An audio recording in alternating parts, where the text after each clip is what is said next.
Hello, welcome back to the happenings. और मेरा नाम आशीष कुमार है और आज से हम शुरू करने वाले हैं उत्तराखंड सीरीज़। उत्तराखंड सीरीज़ शुरू करेंगे आज से हम। ये जो लेक्चर्स होंगे ये हमारे उत्तराखंड के सभी एग्ज़ाम्स में इम्पोर्टेंट होंगे, सभी एग्ज़ाम्स के लिए। अभी हाल फिलहाल में लैब का एग्ज़ाम्स आने वाले हैं, लैब के, और अपर पीसीएस का आने वाला है हमारे पास में। अपर पीसीएस का, उसमें भी उत्तराखंड के तहत ये लेक्चर सीरीज जो होगी वो इम्पोर्टेंट होगी। तो ये हमारे पास में पूरा नक्शा है उत्तराखंड का, ठीक है। इसमें देख लेते हैं कौन कौन से ज़िले पड़ते हैं। उत्तरकाशी पड़ेगा, देहरादून, टिहरी गढ़वाल, रुद्रपुर, चमोली, पिथौरागढ़, बागेश्वर,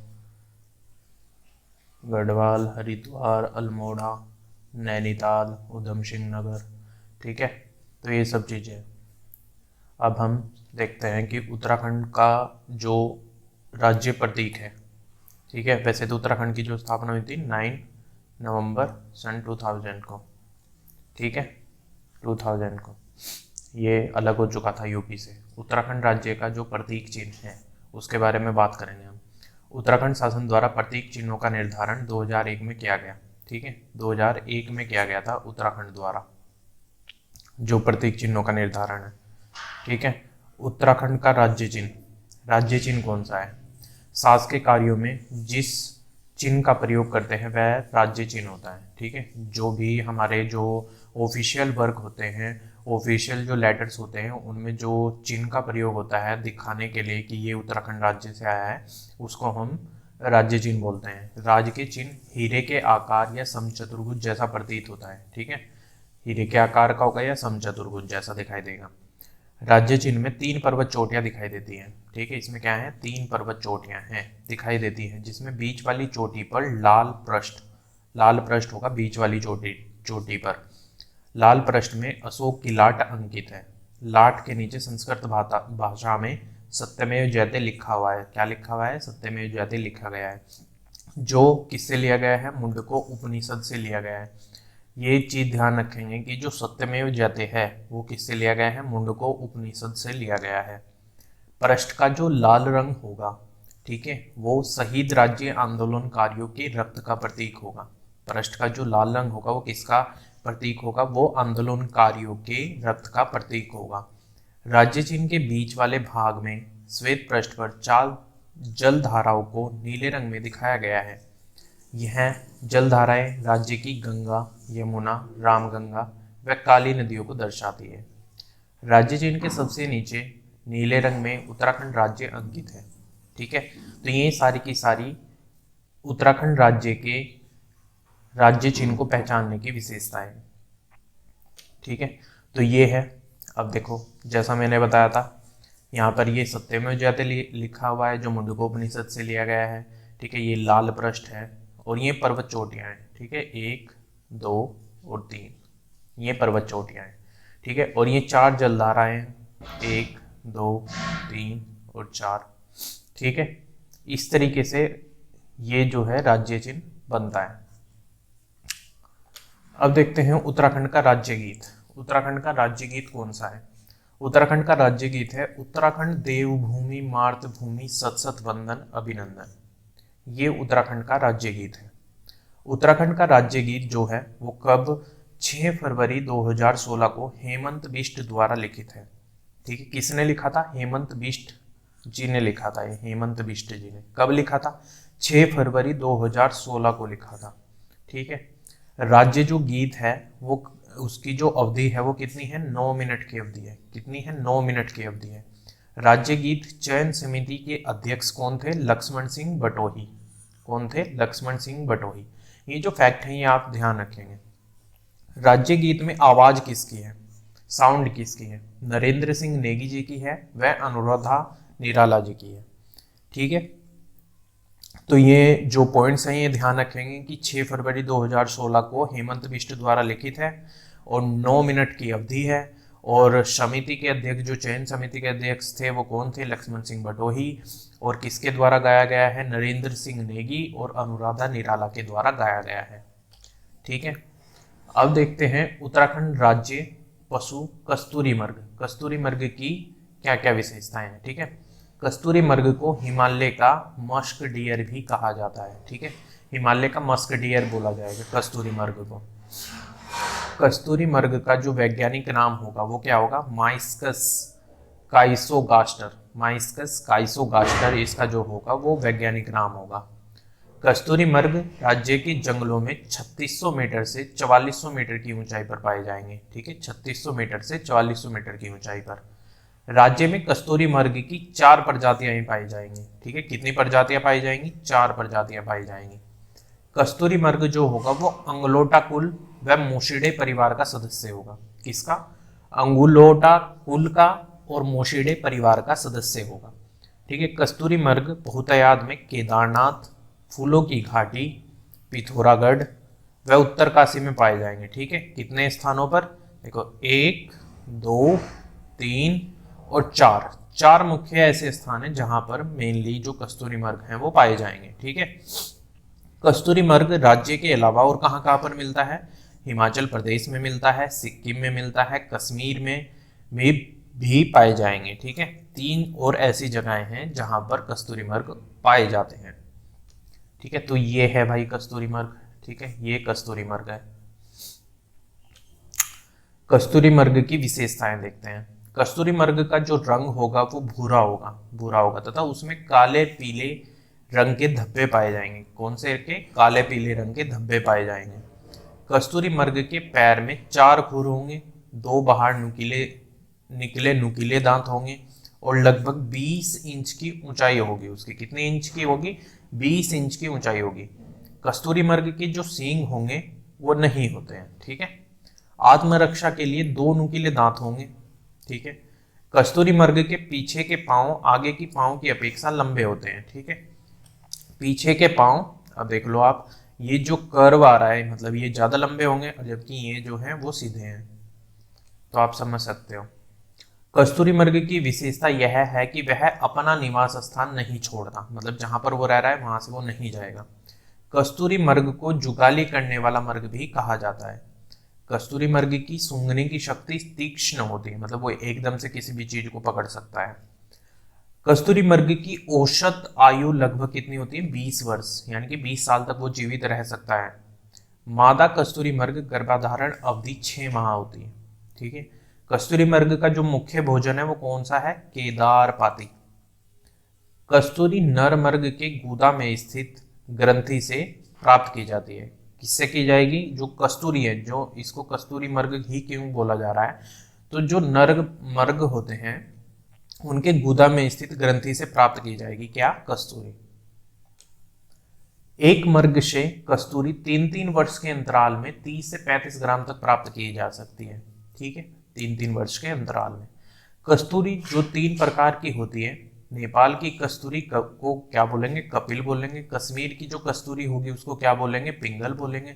और जो सिक्किम की कस्तूरी होगी उसको क्या बोलेंगे, कृष्ण बोलेंगे, ठीक है। एक बार और देख लेते हैं कि नेपाल की जो कस्तूरी होगी उसको क्या बोलेंगे, कपिल बोलेंगे। जो कश्मीर की कस्तूरी होगी उसको क्या बोलेंगे, पिंगल बोलेंगे। और जो सिक्किम की कस्तूरी होगी उसको क्या बोलेंगे, कृष्ण बोलेंगे।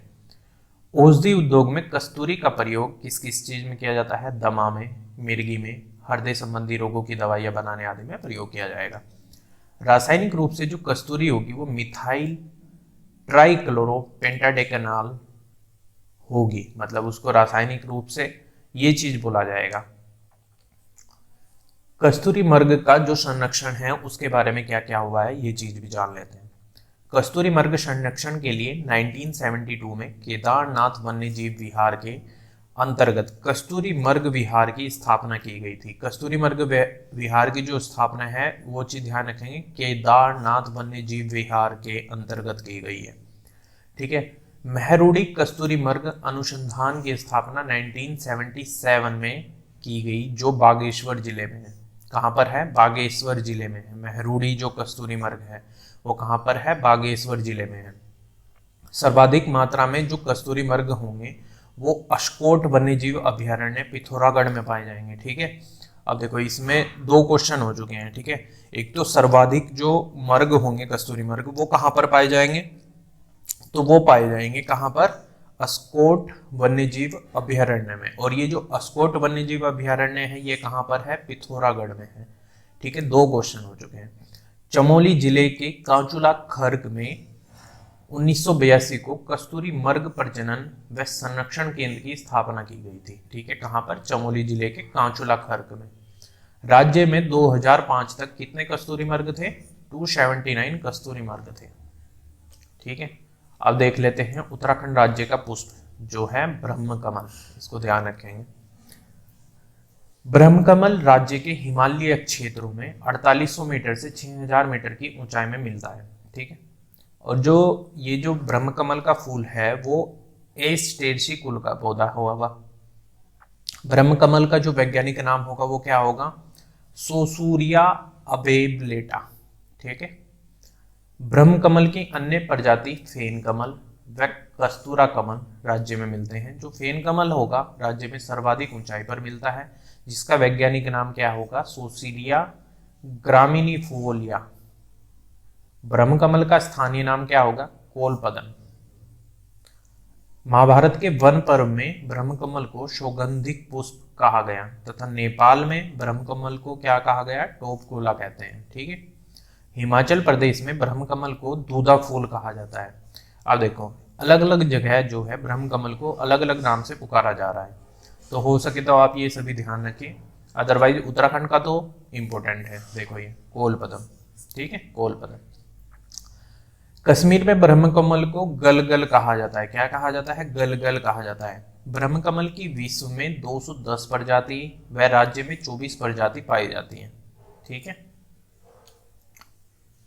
ब्रह्म कमल राज्य के फूलों की घाटी, केदारनाथ व पिंडारी हिमनद आदि क्षेत्रों में बहुतायत मिलते हैं। मतलब बहुत ज्यादा मात्रा में इन क्षेत्रों में मिलते हैं। ब्रह्म कमल जो होगा वो मां नंदा का प्रिय पुष्प है और नंदाष्टमी को तोड़े जाने का इसका महत्व है। मतलब अगर ऐसा हमारे रीति रिवाज में है कि अगर नंदाष्टमी को तोड़ेंगे तो उसका लाभ प्राप्त होगा। ब्रह्म कमल को हिमालयी पुष्पों का सम्राट कहा जाता है। जितने भी हिमालय में पुष्प है उन सबका सम्राट कहा जाता है। तो ये है ब्रह्म कमल। ठीक है, ये है ब्रह्म कमल। ब्रह्म कमल की विशेषताएं देख लेते हैं। ब्रह्म कमल बैंगनी रंग का होता है। ठीक है, हल्का बैंगनी रंग का होगा इसका। ब्रह्म कमल पौधे की ऊंचाई 70 से 80 सेंटीमीटर होगी। ब्रह्म कमल फूल के खिलने का समय जो होगा वो कब होगा? जुलाई से सितंबर होगा। जुलाई से सितंबर के बीच में खिलेगा। ब्रह्म कमल के पौधे पर एक वर्ष में केवल एक ही पुष्प आता है। ठीक है, ये इसकी मुख्य विशेषता है। ब्रह्म कमल का पुष्प अर्धरात्रि को खिलता है। ठीक है, ब्रह्म कमल पौधे की जड़ों को पीसकर हड्डी उपचार में प्रयोग किया जाता है। ठीक है, किसमें? हड्डी उपचार में। उत्तराखंड का राज्य जो वृक्ष है बुरांस, उसके बारे में भी जानते हैं। बुरांस वृक्ष जो होगा वो 1500 मीटर से 4000 मीटर ऊंचाई पर मिलने वाला एक सदाबहार वृक्ष है। कौन सा वृक्ष है? सदाबहार वृक्ष है। और इसका वानस्पतिक नाम जो होगा या जो रासायनिक नाम होगा वो क्या होगा? रोडोडेंड्रेन अर्बोरियम। ठीक है, ये इसका रासायनिक नाम होगा। बुरांस जो होगा एरिकेसई कुल का वृक्ष होगा। इसे हिमाचल प्रदेश में बुरांसो कहते हैं। क्या कहते हैं? हिमाचल प्रदेश में बुरांसो कहते हैं। और कन्नड़ बुरांस को क्या कहा जाता है? बीली कहा जाता है। क्या कहा जाता है? बीली कहा जाता है। बुरांस जो होगा नेपाल का राष्ट्रीय पुष्प है। जहां बुरांस को क्या कहा जाता है? गुरांस कहा जाता है। जहां बुरांस को क्या कहा जाएगा? गुरांस। गुरांस कहां पर कहा जाएगा? नेपाल में कहा जाएगा। बीली कहां पर कहा जाएगा? कन्नड़ में कहा जाएगा। बुरांसो कहां पर कहा जाएगा? हिमाचल प्रदेश में कहा जाएगा। बुरांस हिमाचल प्रदेश में नागालैंड का राज्य पुष्प है। किसका है? हिमाचल प्रदेश में नागालैंड का राज्य पुष्प होगा। और राष्ट्रीय पुष्प किसका होगा? नेपाल का होगा। मेघालय में बुरांस को 300 कहा जाता है। क्या कहा जाता है? 300 कहा जाता है। किसमें? मेघालय में। भारत में बुरांस की कितनी प्रजातियां हैं? 87 प्रजातियां पाई जाती हैं। कितनी? 87 प्रजातियां। भारत में सर्वप्रथम बुरांस के रोडोडेंड्रेन अर्बोरियम प्रजाति की खोज कहां पर हुई थी? श्रीनगर जम्मू में हुई थी। कहां पर हुई थी? श्रीनगर जम्मू में। यहां पर इसकी खोज हुई थी। अच्छा, अब एक बार और देख लेते हैं कि जो बुरांस है उसको हिमाचल प्रदेश में क्या कहा जाता है? बुरांसो कहा जाता है। कन्नड़ में बुरांसो को क्या कहा जाता है? बीली कहा जाता है। और जो नेपाल है, नेपाल में क्या कहा जाता है, बुरांश कहा जाता है। हिमाचल प्रदेश में तो बुरांश बता ही दिया, और जबकि हम ये भी देखेंगे कि नेपाल का राष्ट्रीय पुष्प है और हिमाचल प्रदेश और नागालैंड का क्या होगा, राज्य पुष्प होगा। और मेघालय में क्या कहा जा रहा है, 300 कहा जा रहा है। 87 प्रजातियां हैं, और कहाँ पर इसकी खोज हुई थी, श्रीनगर जम्मू में खोज हुई थी सबसे पहले। तो ये है बुरांश, ठीक, ये है बुरांश। बुरांश वृक्ष की भी विशेषताएं देख लेते हैं कि बुरांश जो होगा वो फूलों का रंग चटक लाल होता है। सफेद बुरांश 11,000 फीट की ऊंचाई पर पाए जाते हैं। कितने की, 11,000 फीट की ऊंचाई पर। फूलों का खिलने का समय कौन सा होता है, फरवरी से अप्रैल तक होता है। कितना होता है, फरवरी से अप्रैल तक होता है। बुरांश के पुष्प में क्या होता है, मेथेनॉल होता है, जो डायबिटीज के लिए फायदेमंद होता है। किसके इलाज में, डायबिटीज के इलाज में ये फायदा करता है। बुरांश वृक्ष को वन अधिनियम 1974 के तहत संरक्षित वृक्ष घोषित कर दिया गया था। ठीक है, किसके तहत, 1974 के तहत। उत्तराखंड का राज्य पक्षी कौन सा है, मोनाल है। मोनाल को हिमालय का मयूर कहा जाता है, हिमालय का मोर कहा जाता है इसको, ठीक है।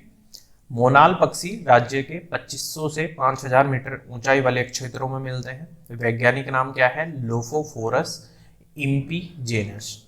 मोनाल जो होगा वो फेजेंट परिवार का पक्षी होगा। राज्य में मोनालों की 4 प्रजातियां पाई जाती हैं। नेपाल का राष्ट्रीय पक्षी भी मोनाल ही है, ठीक है। मोनाल को स्थानीय भाषा में क्या कहा जाता है, मन्याल व मुनाल कहा जाता है, जो स्थानीय भाषा है, जो क्षेत्रीय भाषा है उसमें। कश्मीर में मोनाल को सुनाल, ठीक है, कहाँ पर, कश्मीर में। और हिमाचल प्रदेश में नीले गुरु तथा सिक्किम में मोनाल पक्षी को क्या कहा जाता है, चामदोंग कहते हैं। क्या कहते हैं, चामदोंग कहते हैं। डफिया जो मोनाल परिवार से संबंधित पक्षी है, एक डफिया भी होता है, ठीक, ये भी एक पक्षी है। तो ये किससे है, मोनाल परिवार से संबंधित पक्षी है। मोनाल के लिए भूटान में बुप व नेपाल में टंगन कहा जाता है, ठीक है। राज्य के अलावा असम, कश्मीर, हिमाचल व नेपाल में पाए जाते हैं, ठीक है। इन जगह और पाए जाते हैं उत्तराखंड के अलावा। अब देखते हैं नेपाल पक्षी की क्या विशेषताएं हैं। मोनाल पक्षी घोंसला नहीं बनाती, ठीक है, ये इसकी मुख्य विशेषता है। नर मोनाल के सर पर मोर की भांति कलगी होती है, इसलिए इसको उत्तराखंड में क्या कहा जा रहा है, हिमालय का मयूर, मतलब हिमालय का मोर कहा जा रहा है, क्योंकि उसके सर पर क्या होते हैं, मोर की भांति कलगी होती है, ठीक है। जो सर पर ऐसे होती है ना, ऐसे, वो वाली। मोनाल पक्षी में प्रजनन क्रिया वर्ष में 2 बार होती है। मोनाल का जो प्रिय भोजन है वो क्या है, आलू की फसल, जो आलू उगते हैं वो है इनका। वन्य जीव संरक्षण अधिनियम 1972 के तहत मोनाल को संरक्षित किया गया था। सर्वाधिक मात्रा में मोनाल जो होंगे वो कहाँ पर पाए जाते हैं, केदार घाटी में पाए जाते हैं, केदार की घाटी में पाए जाते हैं। राज्य के वन्य जीव संरक्षण बोर्ड पहली बार 2008 में मोनाल गणना कराई गई थी। 2008 तक राज्य के कुल मोनालों की संख्या कितनी थी, 919 थी। कब तक, 2008 तक थी, 2008 तक। अब देखते हैं राज्य जो तितली है वो कॉमन पिकॉक है, उसके बारे में भी जान लेते हैं। कौन है, कॉमन पिकॉक है, उसके बारे में भी जान लेते हैं। 7 नवंबर 2016 को कॉमन पिकॉक या लोगमोर को रात तितली घोषित किया गया, ठीक है। कॉमन पिकॉक हिमालय क्षेत्रों में 7000 फीट की ऊंचाई पर मिलती है। कॉमन पिकॉक का जो वैज्ञानिक नाम होगा वो पेपलियो बायनार है। 1996 को लिम्बा बुक ने कॉमन पिकॉक को भारत की सबसे सुंदर तितली का खिताब दिया था, ठीक है। कॉमन पिकॉक टिमरू के पेड़ पर अंडे देती है और उसी की पत्ती खाती है। 2016 में देहरादून के लच्छीवाला में क्या बनाया गया, बटरफ्लाई पार्क खोला गया था। कॉमन पिकॉक का जो जीवन काल है वो कितना होता है, 30 से 35 दिन का। भारत की सबसे बड़ी जो तितली है ट्रोइडेस डीडीहाट में मिली, जिसे गोल्डन बर्ड विंग के नाम से भी पुकारा जाता है। अब देखते हैं उत्तराखंड राज्य वाद्य यंत्र कौन सा है, ढोल है। भंडारी कमेटी की सिफारिश पर तत्कालीन मुख्यमंत्री हरीश रावत ने 2015 में ढोल को राज्य वाद्य यंत्र घोषित किया, ठीक है। कब किया, 2015 में। किसने किया, उस टाइम के जो मुख्यमंत्री थे, मुख्यमंत्री श्री हरीश रावत जी ने। ढोल का एक प्राचीन वाद्य यंत्र होगा जिसको तांबे, पीतल व चांदी धातु, बकरी की खाल लगाकर बनाया जाता है। ढोल से 22 तरह के ताल बजाए जाते हैं। ढोल से नौबत या निमती, रहमानी, ठीक है, आदि ताल बजाए जाते हैं। नौबत जो होगी वो प्रातः काल में ओजी जाति के लोग 22 पड़ताल में बजाते हैं। किसमें? 22 पड़ताल में बजाते हैं। मांगलिक काल शुरू करने से पहले बढ़े ताल बजाया जाता है। कौन सा ताल बजाया जाता है? बढ़े ताल बजाया जाता है, बढ़े ताल। राज्य में एकमात्र ढोल सागर के जो ज्ञाता हैं वो कौन है? उत्तम दास हैं। वो कौन है? उत्तम दास हैं, ठीक है। और जो अलग से प्रतीक हैं उन्हें भी जान लेते हैं। उत्तराखंड का जो राज्य खेल है वो कौन सा है? फुटबॉल है। इसे 2011 में राज्य खेल घोषित किया गया। उत्तराखंड की जो राज्य भाषा है वो है हिंदी है, तथा द्वितीय राज्य भाषा संस्कृत भी है। अब ये बात ध्यान रखेंगे कि जो प्रथम राज्य भाषा है वो कौन सी है? हिंदी है। द्वितीय राज्य भाषा कौन सी है? संस्कृत है। संस्कृत को 2010 में राज्य की दूसरी राजभाषा घोषित की गई, ठीक है। अब देख लेते हैं एक बार और कि फुटबॉल राज्य खेल है, 2011 में राज्य खेल घोषित किया गया। हिंदी प्रथम राजभाषा है, द्वितीय जो राजभाषा है वो संस्कृत है। 2010 में राज्य की दूसरी भाषा को संस्कृत घोषित किया गया, ठीक है। तो आज के लेक्चर में बस इतना ही है। ये उत्तराखंड का जो है वो प्राथमिक जो प्रारंभिक इसके बारे में जानने की जो चीज़ें थी वो हमने बता दी हैं। आई होप कि ऑल लाइक दिस, और हम धीरे धीरे करके सभी जिले भी आई होप कि मैं कवर अप कर पाऊँ। अगर आप लोगों का सहयोग मिलता रहा तो आई थिंक कि it's better to know your state, और वैसे भी जानकारी के लिए ये चीज़ें ज़रूरी हैं। तो थैंक यू। और जो इसका जो लिंक होगा, जो पीडीएफ मिलेगी वो आपको कहाँ पर मिलेगी? हमारे टेलीग्राम चैनल पे मिलेगी। टेलीग्राम का जो लिंक होगा वो नीचे डिस्क्रिप्शन में मिल जाएगा। You can follow this on Facebook too. Don't forget to subscribe the channel and thank you very much.